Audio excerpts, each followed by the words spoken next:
नहमदुहु व नुसल्ली अला रसूलिहिल करीम। अऊज़ु बिल्लाहि मिनश शैतानिर रजीम। बिस्मिल्लाहिर रहमानिर रहीम। वला तक़ूलू लिमन युक़्तलु फ़ी सबीलिल्लाहि अमवात बल अहयाउन वलाकिन ला तशऊरून। सदाक़ल्लाहुल अज़ीम। अल्लाह ताला की हम्द व सना रसूलुल्लाह सल्लल्लाहु अलैहि वसल्लम पर दुरूद व सलाम के बाद,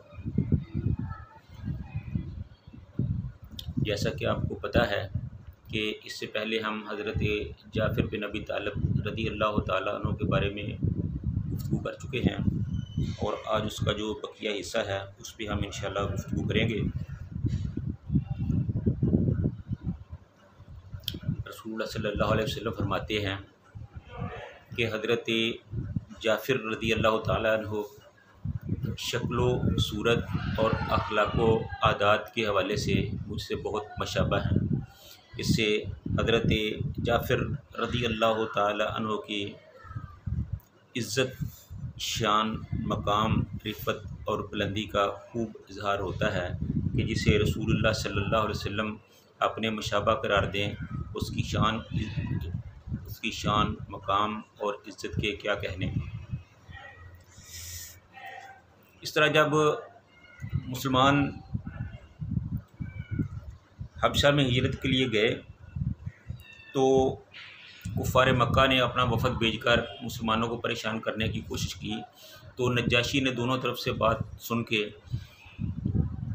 कुफ़ार मक्का को वापस लौटा दिया और वो दिलो ख्वार होकर वापस चले आए और मुसलमानों को अल्लाह ताला ने हबशा में इज़्ज़त और शान से नवाजा।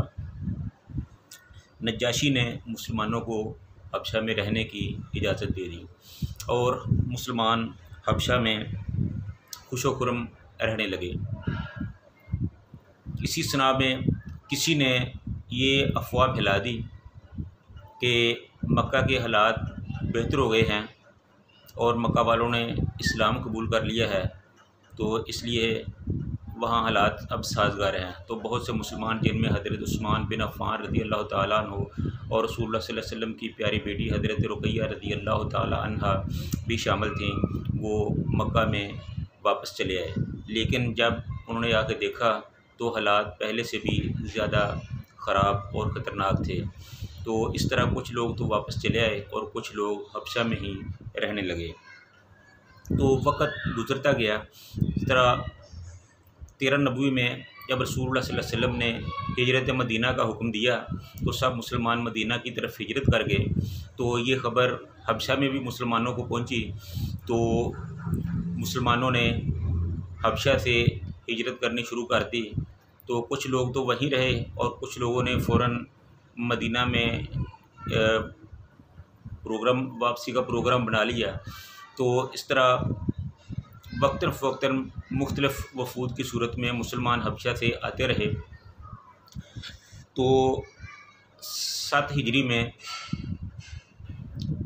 यानी कि मदीना में आने के 7 साल बाद, हज़रत जाफ़र रज़ी अल्लाह ताला अन्हु हबशा से हिजरत करके मदीना में वापस तशरीफ़ लाए।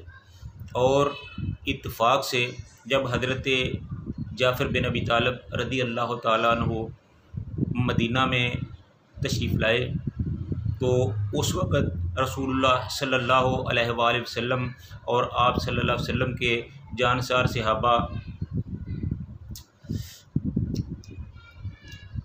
फ़तह खैबर की खुशी मना रहे थे।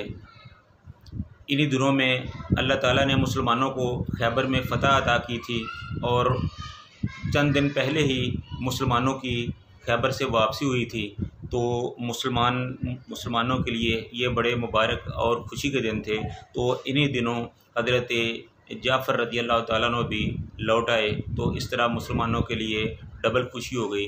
ख़ुद रसूलुल्लाह सल्लल्लाहु अलैहि वसल्लम फरमाते हैं कि ए जाफ़र, पता नहीं मुझे फ़तह खैबर की ज़्यादा खुशी है या आपके लौट आने की ज़्यादा खुशी है। यानी कि जिस तरह अल्लाह ताला ने फ़तह खैबर की मुसलमानों को खुशी दिखाई थी, इसी तरह रसूलुल्लाह सल्लल्लाहु अलैहि वसल्लम को हज़रत जाफ़िर बिन अबी तालिब रज़ी अल्लाह ताला अन्हु के मदीना में वापस लौटने की भी खुशी हुई थी। और ये खुशी क्यों ना होती, कम से कम रसूलुल्लाह सल्लल्लाहु अलैहि वसल्लम से 15 या 16 साल की जुदाई के बाद हज़रत जाफ़र रसूलुल्लाह सल्लल्लाहु अलैहि वसल्लम को मिल रहे थे, तो इसलिए खुशी तो होना थी। तो इस तरह मुसलमानों ने हज़रत जाफ़र रज़ी अल्लाह तआला अन्हु का शानदार इस्तक़बाल किया। जब हज़रत जाफ़र रज़ी अल्लाह तआला अन्हु मदीना में लौटे तो मदीना के मुसलमानों को भी बहुत खुशी हुई, क्योंकि हज़रत जाफ़र रज़ी अल्लाह तआला अन्हु फ़ितरतन एक सख़ी और फ़याज़ किस्म के मुसलमान थे, आदमी थे, जो अपने से कमज़ोर लोगों की मदद किया करते थे। उनकी खाने पीने का, उनकी रहने सहने के मामलात को बहुत देखा करते थे। तो जब हज़रत जाफ़र रज़ी अल्लाह तआला अन्हु आए तो मुसलमानों ने उनको अबुल मसाकीन के लक़ब से याद करना शुरू कर दिया, क्योंकि वो उनका बहुत ज़्यादा ख्याल रखते थे। तो इस तरह मुसलमान और हज़रत जाफ़र रज़ी अल्लाह तआला अन्हु बड़ी हंसी खुशी के साथ अपनी ज़िंदगी गुजार रहे थे, और अल्लाह ताला को कुछ ऐसा ही मंजूर था कि ये कोई बड़ा तवील वक़्त साबित ना हुआ। 7 हिजरी को हज़रत जाफ़र रज़ी अल्लाह तआला अन्हु हबशा से वापस मदीना आए, और 8 हिजरी को एक ग़ज़वा मोता का वाक़या पेश आया। तो रसूलुल्लाह सल्लल्लाहु अलैहि वसल्लम ने मोता की तरफ एक लश्कर को रवाना किया, तो उसके सरबराह हज़रत ज़ैद बिन हारिसा रज़ी अल्लाह तआला अन्हु को बनाया, और साथ ये हुक्म फरमाया कि ज़ैद के बाद इसकी सरबराही, लश्कर की सरबराही हज़रत जाफ़र करेंगे, और हज़रत जाफ़र के बाद इसकी सरबराही अब्दुल्ला बिन रवाहा करेंगे। ये एक किस्म की इन तीनों हज़रात की शहादत की इत्तला थी। तो जैसे ही ये लश्कर मोता के मकाम पर पहुंचा तो वहाँ जाके अजीबो गरीब किस्म के हालात पेश आए। मुसलमानों की तादाद सिर्फ़ 2 या 3 हज़ार के करीब थी, तो जो कफ़ार का लश्कर था उनकी तादाद तकरीबन 2 लाख के करीब हो गई।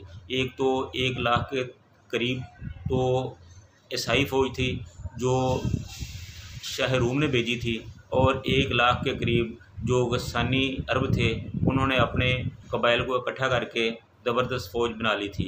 तो इस तरह मुसलमानों के 3000 के मुकाबले में तकरीबन 2 लाख का बहुत जर्रार किस्म का लश्कर आ गया। जब मुसलमानों ने ये सूरत हाल देखी तो उन्होंने वो कुछ तरद्दुद का शिकार हुए, और उन्होंने फ़ैसला किया कि आगे बढ़ने के बजाय रसूलुल्लाह सल्लल्लाहु अलैहि वसल्लम से मशवरा किया जाए कि या तो मज़ीद कमक भेजी जाए या फिर हमारे लिए कोई और हुक्म दिया जाए। लेकिन हज़रत अब्दुल्ला बिन रवाहा रज़ी अल्लाह तआला अन्हु ने फरमाया कि मेरे भाइयों, ऐसा सोचने की कतन कोई ज़रूरत नहीं, हमारे लिए तो नाकामी का लफ्ज़ ही नहीं है। हम तो हर लिहाज से कामयाब ही कामयाब हैं। अगर हम मारे गए तो शहीद हो जाएंगे, अगर बच गए तो गादी हो जाएंगे। इसलिए नाकामी तो हमारे लुगत में है ही नहीं। इसलिए नाकामी को छोड़ें, तो सिर्फ़ आप आगे बढ़ने की फ़िक्र करें। तो सारे जो सहाबा थे उन्होंने इस बात को पसंद किया और ये फ़ैसला कर लिया कि अब वापस पलटने की बजाय हम मुकाबला करेंगे। तो इस तरह ये एक अनहोनी थी कि 2 लाख के मुकाबले में 3000 का लश्कर। तो मुसलमानों और ईसाइयों के दरमियान बड़ी खूनरेज़ झड़प हुई। इन झड़पों में सबसे पहले हज़रत ज़ैद बिन हारिसा रज़ी अल्लाह तआला अन्हु जो इस्लामी फ़ौज के सरबराह थे, वो नहायत बहादुरी के साथ लड़ते हुए शहीद हो गए। उसके बाद हज़रत जाफ़र रज़ी अल्लाह तआला अन्हु वो भी बहुत बहादुरी से लड़े, यहाँ तक कि लड़ते लड़ते वो दुश्मनों की फ़ौज के अंदर तक चले गए, उनकी सफ़ों को चीरते हुए उनको बहुत ज़्यादा नुकसान पहुँचाया। लेकिन बिलाखिर उनका एक बाजू कट गया, लेकिन वो इसी हालत में दुश्मनों का मुकाबला करते रहे। तो इस तरह उनका दूसरा बाजू भी काट दिया गया। फिर वो वैसे ही मुसलमान काफ़िरों के साथ लड़ते रहे, हत्ता कि उनको शहीद कर दिया गया। उसके बाद अब्दुल्ला बिन रवाहा रज़ी अल्लाह तआला अन्हु वो आए, तो उन्होंने भी खूब जमकर मुकाबला किया, लेकिन आखिर कब तक वो भी अल्लाह को प्यारे हो गए। उसके बाद हज़रत खालिद बिन वलीद रज़ी अल्लाह तआला अन्हु ने कमान संभाली और काफ़रों के साथ खूब जमकर मुकाबला किया। तारीख़ बताती है कि इस जंग में हज़रत खालिद बिन वलीद रज़ी अल्लाह तआला अन्हु की 9 तलवारें टूटी थी। इतना ज़ोरदार सख्त मार का आराई की कि हज़रत खालिद बिन वलीद रज़ी अल्लाह तआला अन्हु की 9 तलवारें टूटी थीं। तो इस मार्के में ना तो मुसलमानों को कामयाबी मिली और ना ईसाइयों को कामयाबी मिली। ईसाई भी पिछपा हो गए और मुसलमान भी बिलाखिर वापस चले आए। और ये हज़रत खालिद बिन वलीद रज़ी अल्लाह तआला अन्हु का एक बहुत बड़ा कारनामा था कि इतने बड़े खूनख्वार लश्कर से मुसलमानों को कामयाबी के साथ बचाकर वापस ले आए। लेकिन इससे पहले इस्लाम की 3 मोतबर शख्सियात हज़रत ज़ैद बिन हारिसा, हज़रत जाफ़र रज़ी अल्लाह तआला अन्हु और हज़रत अब्दुल्ला बिन रवाहा रज़ी अल्लाह तआला अन्हु शहीद हो चुके थे। तो जब ये वाक़यात रसूलुल्लाह सल्लल्लाहु अलैहि वसल्लम तक पहुँचे तो हज़रत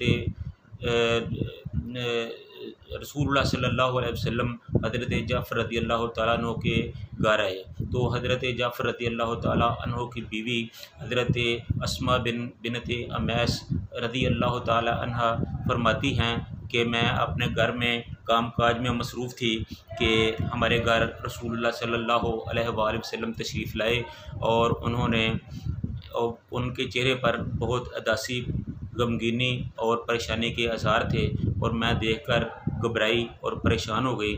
और लेकिन कोई बात इसलिए ना पूछी कि कहीं वो हज़रत जाफ़र रज़ी अल्लाह तआला अन्हु के बाद कोई ऐसी बात ना बता दें, तो मैं खामोश रही। तो रसूलुल्लाह सल्लल्लाहु अलैहि वसल्लम ने बैठकर मुझे मुखातब किया और कहा कि अस्मा, जाफ़र के बच्चों को बुलाओ। तो मैंने बच्चों को आवाज़ दी और बच्चे हंसते खेलते मुस्कुराते रसूलुल्लाह सल्लल्लाहु अलैहि वसल्लम की तरफ दौड़ते हुए आए और परिंदों की तरह चहचहाते हुए रसूलुल्लाह सल्लल्लाहु अलैहि वसल्लम की गोद में बैठने के लिए जद्दोजहद और कोशिश करने लगे। तो रसूलुल्लाह सल्लल्लाहु अलैहि वसल्लम ने बच्चों से प्यार किया, उनके सर पे हाथ फेरा और फिर रसूलुल्लाह सल्लल्लाहु अलैहि वसल्लम के जो ज़बत के बंधन थे वो सब टूट गए। जो सब्र और इस्तिकामत का पहाड़ बने हुए थे वो आँखों से पानी की शक्ल में नमूदार होने लगा। तो हज़रत अस्मा कहती हैं कि मैं समझ गई कि रसूलुल्लाह सल्लल्लाहु अलैहि वसल्लम कोई ऐसी खबर लाए हैं। तो कहते हैं आपने पूछा कि या रसूलल्लाह, मेरा माँ बाप आप पे कुर्बान, कहिए जाफ़र के बारे में कोई ऐसी खबर है? तो रसूलुल्लाह सल्लल्लाहु अलैहि वसल्लम ने रोते हुए, परेशान होते हुए फरमाया कि हाँ अस्मा, हज़रत जाफ़र रज़ी अल्लाह तआला अन्हु शहीद हो चुके हैं। तो हज़रत अस्मा फरमाती हैं कि मैं सुनकर बहुत परेशान हुई और ये बात करके रसूलुल्लाह सल्लल्लाहु अलैहि वसल्लम उठे और बोझल कदम उठाते हुए घर से वापस तशरीफ़ ले गए। तो ये हज़रत जाफ़र रज़ी अल्लाह तआला अन्हु की शहादत के वाक़यात, उनकी खिदमात, उनके तर्ज़ ज़िंदगी के कुछ वाक़यात आपके सामने रखे हैं। तो इस तरह हज़रत जाफ़र रज़ी अल्लाह तआला अन्हु अपनी भरपूर ज़िंदगी को गुज़ार कर अल्लाह को प्यारे हो गए।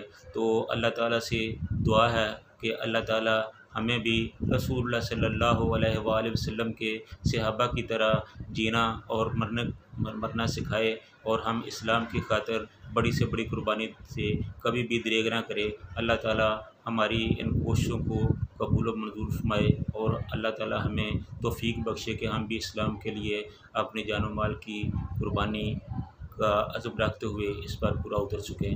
व आखिर दावाना अनिल हम्दुलिल्लाहि रब्बिल आलमीन।